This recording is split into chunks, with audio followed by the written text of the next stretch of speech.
हम पे भी यकीन नहीं है लोगों को ना पुलिस पे तो यकीन है ही नहीं। वो तो सोचते हैं कि पुलिस के पास जाएंगे तो पुलिस मारेगी, एसएसपी के पास जाएंगे तो उसने वापस थाने में भेजना है, वहां पे फिर पिटाई होनी है, तो वो चुप करके बैठ गए।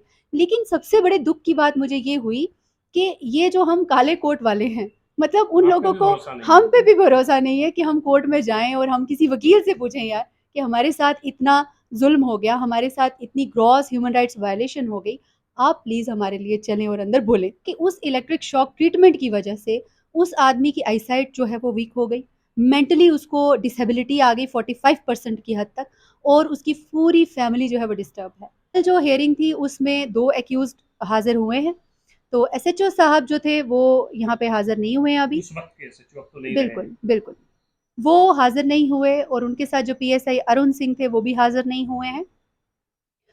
इस पर भी स्ट्रिक्ट एक्शन लिया गया कोर्ट की तरफ से। जो प्रेजेंट एसएचओ हैं उन्होंने आकर ये जिम्मेदारी ली है कि on next date of hearing they both the accused will be present before the court. एक और जो लड़का है वेल्डिंग का काम करता है संजीत कुमार, तो वो आया और वो निहायत ही गरीब फैमिली से बिलोंग करता है।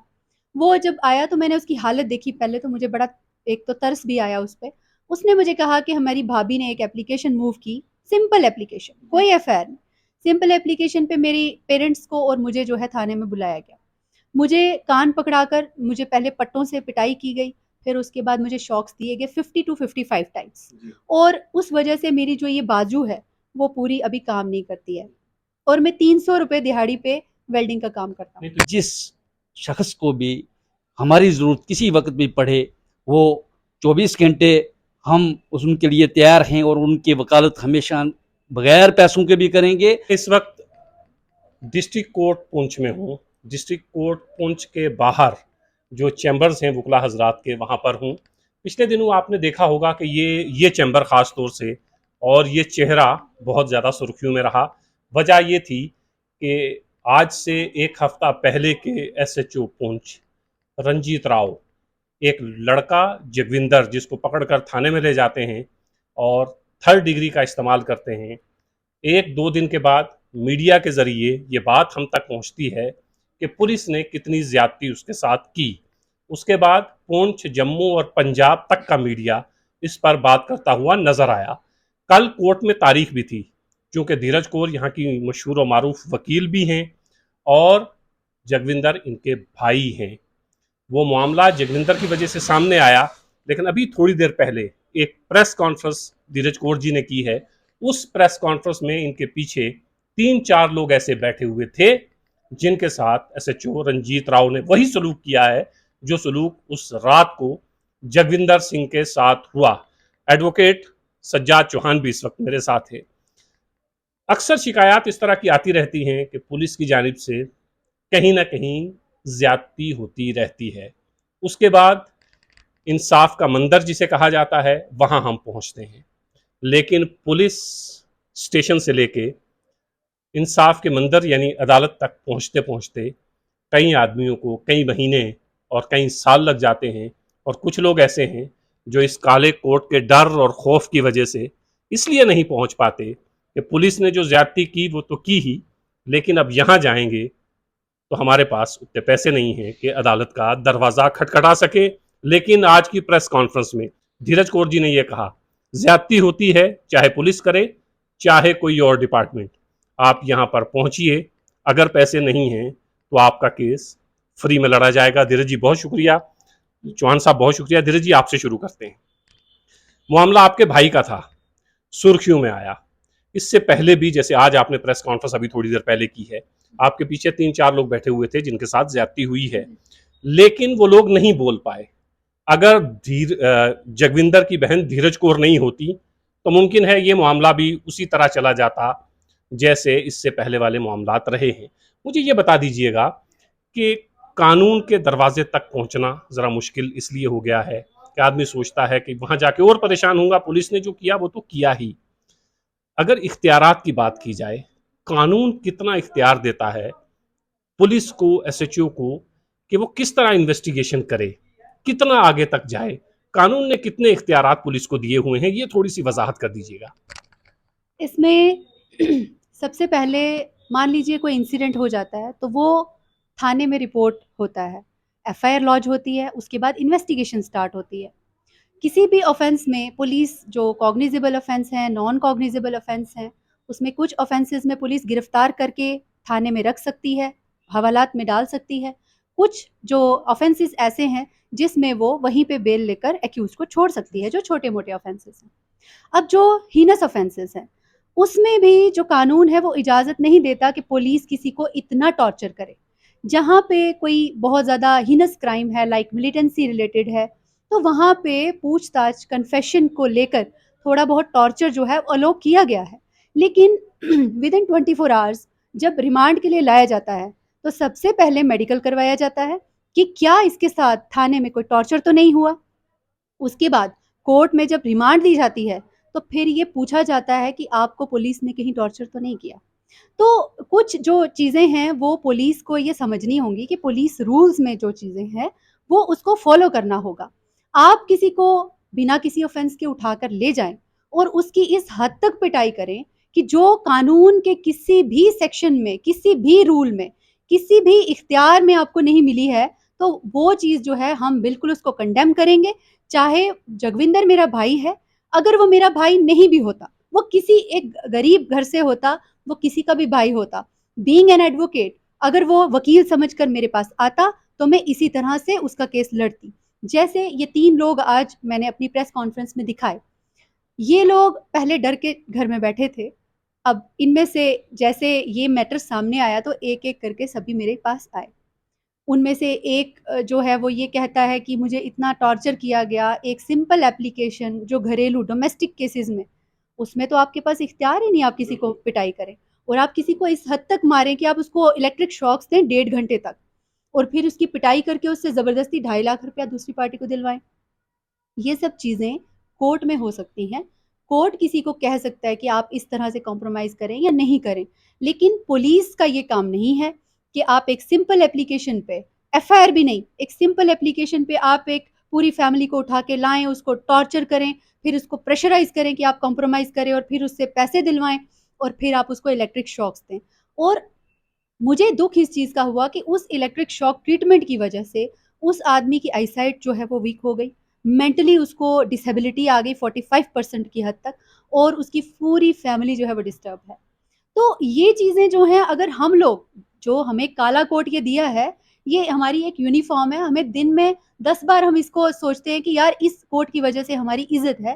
तो अगर हम इस कोट की इज़्ज़त नहीं करेंगे और हम इन लोगों के लिए नहीं बोलेंगे, क्योंकि ये गरीब लोग, मज़लूम लोग हमारे पास इसीलिए आते हैं कि यार मैं नहीं बोल सकता कोर्ट में, मैं आवाज़ नहीं उठा सकता तो मेरा एक वकील आवाज़ उठाएगा।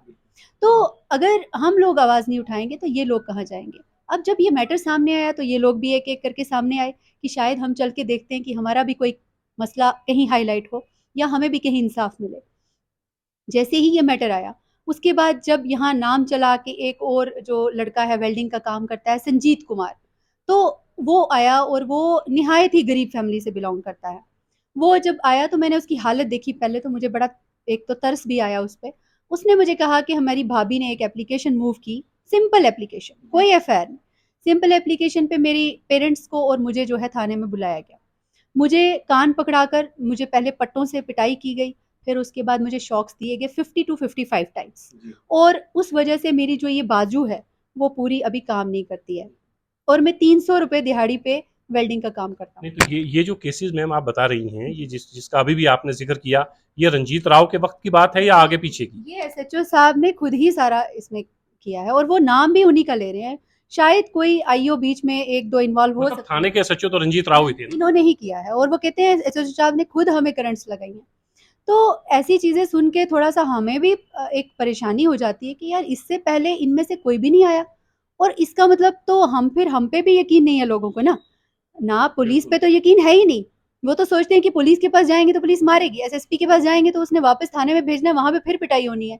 तो वो चुप करके बैठ गए। लेकिन सबसे बड़े दुःख की बात मुझे ये हुई कि ये जो हम काले कोट वाले हैं, मतलब उन आप पे लोगों भी को भरोसा नहीं हम है। पे भी भरोसा नहीं है कि हम कोर्ट में जाएँ और हम किसी वकील से पूछें यार कि हमारे साथ इतना ज़ुल्म हो गया, हमारे साथ इतनी ग्रॉस ह्यूमन राइट्स वायलेशन हो गई, आप प्लीज़ हमारे लिए चलें और अंदर बोलें। तो अब जब ये मैटर सामने आए तो हमें लगा कि ये चीज़ें बड़ी नज़रअंदाज होके हम लोग सोच रहे थे कि बड़ा अच्छा सिस्टम चल रहा है, police department is doing well और जहाँ भी हम बैठते हैं तो पुलिस डिपार्टमेंट की तारीफ़ें करते हैं। बट जब ये मैटर्स ऐसे मैटर्स सामने आए तो मुझे लगता है लोगों की भी आँखें खुल गई होंगी और मुझे लगता है अभी कई लोग तो ऐसे होंगे जो अभी तक बाहर ही नहीं आए हैं, जिनके साथ ऐसा ट्रीटमेंट होगा। देखिए सर, मैं एक चीज़ क्लियर करूँ कि हम किसी क्राइम को सपोर्ट नहीं कर रहे। हम ना किसी कोई क्रिमिनल भी को नहीं करता सपोर्ट है, कोई भी नहीं हम करता। किसी क्राइम को, किसी क्रिमिनल को सपोर्ट नहीं करते। ये हमारा काम ही नहीं है।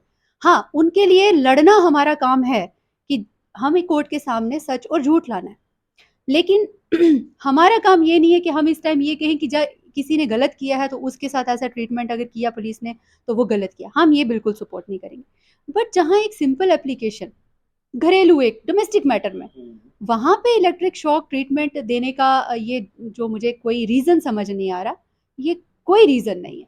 और इस तरह का ट्रीटमेंट बिल्कुल जो दिया गया पुलिस की तरफ से गलत दिया गया। मैम एक चीज़ ये बताइएगा कि कल गालिबन तारीख भी थी कोर्ट में, आपने उसका हल्का सा जिक्र किया है।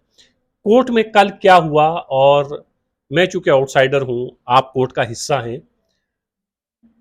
कोर्ट के ऊपर चूंकि मैंने एक एक फाइल मेरे पास रखी हुई है, उसमें यहाँ चंडक का एक केस है। ऑनरेबल कोर्ट के पास वो मसला है, कोर्ट ने उसकी इन्वेस्टिगेशन के लिए एडिशनल एसपी को लिखा है।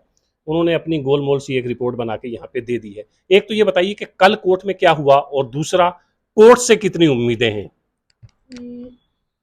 देखिए, हम कोर्ट में ही काम करते हैं तो हम समझते हैं कि जो मैटर कहीं भी नहीं सॉल्व होता, कोर्ट के पास पावर्स हैं उस मैटर को इन्वेस्टिगेट, इंक्वायर करने की और किसी के साथ इंसाफ करने की। और मैंने ये सुना है बुजुर्गों से कि जब इंसान के सारे रास्ते बंद हो जाते हैं तो फिर वो लास्ट कहता है कि मैं कोर्ट में ही इसका इंसाफ जो है वो लूँगा। तो कोर्ट पे तो हमें बहुत यकीन है, मुझे पता है, और ऐसे-ऐसे मैटर्स में कोर्ट ने इंसाफ किया है कि जहाँ पे शायद कोई उम्मीद नहीं थी। इवन हाई कोर्ट भी बहुत स्ट्रिक्ट एक्शन लेता है कई बार पुलिस डिपार्टमेंट की तरफ, और कई गाइडलाइंस को सुप्रीम कोर्ट ने और हाई कोर्ट ने इश्यू की हैं। पुलिस रूल्स को कुछ हद तक मॉडिफ़ाई किया है, जहाँ पे पहले गलत होता था। तो कोर्ट पे तो हमें पूरा यकीन है और हमारा जो मैटर है वो डिस्ट्रिक्ट मुंसिफ मोबाइल मजिस्ट्रेट साहब के पास है और वो बहुत अच्छे जज हैं। और कल जो हियरिंग थी उसमें 2 एक्यूज़्ड हाज़िर हुए हैं। तो एसएचओ साहब जो थे वो यहाँ पे हाज़िर नहीं हुए हैं अभी। उस वक्त के एसएचओ अब तो नहीं रहे हैं। बिल्कुल, बिल्कुल। वो हाज़िर नहीं हुए और उनके साथ जो पीएसआई अरुण सिंह थे वो भी हाज़िर नहीं हुए हैं। इस पर भी स्ट्रिक्ट एक्शन लिया गया कोर्ट की तरफ से। जो प्रेज़ेंट एसएचओ हैं, उन्होंने आकर ये ज़िम्मेदारी ली है कि on next date of hearing they both the accused will be present before the court. Sajjad Chauhan साहब भी साथ हैं। सज्जाद साहब, मैम ने अभी एक प्रेस कॉन्फ्रेंस की, कोर्ट पे तो भरोसा है हमें। ये बताइए कि मैडम ने प्रेस कॉन्फ्रेंस में ये कहा कि जहाँ जहाँ ज्यादती होगी, जिस जिसके साथ हो, किसी भी डिपार्टमेंट में, आप यहाँ आए। लेकिन यहाँ आदमी आता है ये सोच कर के चलो वकील, अगर मेरे पास पैसे हैं तब मैं अदालत जाऊं, पैसे नहीं है तो अदालत जाने का कोई मतलब बनता नहीं है चूंकि वकील। तो क्या ये आप सबकी, जैसे मैडम ने कहा कि आप यहाँ आए हम फ्री में केस लड़ेंगे, उन लोगों का जो फीस नहीं दे सकते हैं, क्या ये आपकी जिम्मेदारी नहीं बनती कि वो गरीब लोग जिनके साथ ज्यादतियाँ होती हैं और वो आपके पास इसलिए नहीं आ पाते कि उनके पास फीस नहीं, तो आप भी तैयार हैं? बिल्कुल, आपने जो कहा, ये मैडम ने भी जो कहा है, आपने भी कह दिया कि इसमें तो बात नहीं है कि ऐसी कोई वजह नहीं है कि हमारे पास लोग फ़ीस ही लेकर आएँ या हम ही केस वही कंटेस्ट करेंगे जो कि फ़ीस लेके करेंगे, ऐसा नहीं है। अगर कहीं पे भी किसी के साथ भी ऐसी कोई ज़्यादती होती है या हुई है या होगी इन फ्यूचर्स, तो हम उसके लिए हमेशा तैयार हैं और हमेशा तैयार रहते भी हैं। ये नहीं है कि ज़रूरी कोई फ़ीस की लेके वकील केस कंटेस्ट करेगा, कि वैसा भी नहीं है, क्योंकि हमारे यहाँ के जो लोग हैं वो इतने उस काबिल भी नहीं हैं कि वो यहाँ के फ़ीस लेके आएँ, और अपने वकला हज़रात को कहीं लोग नहीं भी दे पाते हैं, और कहीं उस तरह के भी नहीं हैं कि जो कि आके ये कहें कि जनाब मेरे पास नहीं है तो मैं आपको फ़ीस नहीं दे सकूँगा। उस चीज़ की भी झिझक रखते हैं दिल में। तो मैं ये खुले अल्फाज में कहूँगा कि जहाँ पे हमारी वकला हज़रात की ज़िम्मेदारी भी बनती है, और मैं इस आपके चैनल की इस वसादत से ये कहूँगा कि जिस शख्स को भी हमारी ज़रूरत किसी वक्त भी पड़े, वो 24 घंटे हम उनके लिए तैयार हैं, और उनकी वकालत हमेशा बगैर पैसों के भी करेंगे, और इंशाअल्लाह जो भी उनका दुख दर्द होगा उसको हमेशा जो है वो हाईलाइट भी करेंगे और करते रहें भी और करेंगे भी। और जो हमारी जिम्मेदारियां भी हैं समाज के अंदर, हम उनके लिए भी हमेशा इंशाल्लाह तैयार रहेंगे। और जिसको भी कोई किसी किस्म की भी कोई किसी के साथ कोई किसी डिपार्टमेंट की तरफ से या पुलिस की तरफ से किसी के साथ भी ज्यादती है, वो ज़रूर हम तक पहुंचे और इंशाल्लाह हम उनके लिए तैयार रहेंगे। 2 वकील इस वक्त मेरे साथ हैं। वो लोग जो फीस नहीं दे सकते हैं उनके लिए कह रहे हैं, जो फीस दे सकते हैं उन्हें वकला को फीस देनी चाहिए, जो नहीं दे सकते हैं उनकी बात है। ज्यादती हो तो आप यहाँ पर पहुँचे, ये इंसाफ का मंदिर है। और जब तमाम दरवाजे बंद हो जाते हैं तो फिर हमारे पास सिर्फ एक ही दरवाज़ा बचता है, वो है कोर्ट का दरवाज़ा। उम्मीद है कि जो स्टैंड धीरज कौर और इनके भाई जगविंदर ने लिया है, और उसके बाद अब आहिस्ता आहिस्ता बहुत सारे लोग बाहर आ रहे हैं, ये तमाम चीज़ें उन पुलिस ऑफिसर्स तक, मैं सबकी बात नहीं करूंगा, हमारे यहाँ पुलिस ने, आप पूरी पुलिस की तारीख उठा के देख लें, पुलिस ने बेहतरीन काम भी किए हैं, लेकिन कहीं कहीं इस तरह की ज्यादतियां भी होती रही हैं।